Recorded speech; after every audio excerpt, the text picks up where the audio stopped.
Et on commence le tour des actualités Barça avec Deco, le Barça en reconstruction. Le Barça est en construction pour des années, cite Deco.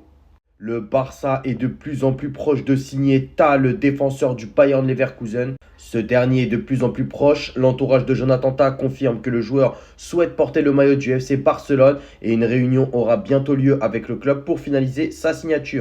En attendant les surprises, Ta devrait être la première recrue du Barça pour 2025-2026. Dis-moi ce que vous en pensez. Allez, on continue avec Thiago Alcantara qui ne reviendra pas cette saison comme il a été convenu pourtant. Avec le staff technique, l'option est ouverte pour la saison prochaine.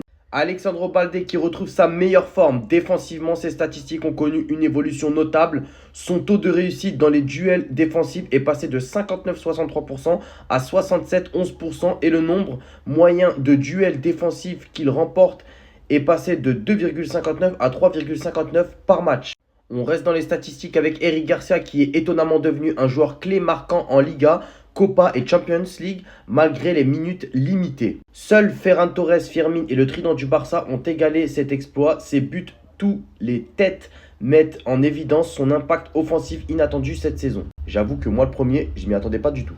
C'est pour cela qu'Hansi Flick a bloqué le départ d'Eric Garcia en janvier car il le considère comme un joueur important. L'accord avec Com qui était presque conclu pour 7 millions plus bonus a été annulé d'après Fabrizio Romano. Et on termine avec les demi-finales de la Copa del Rey avec les dates enfin connues. La programmation des demi-finales de la Copa del Rey.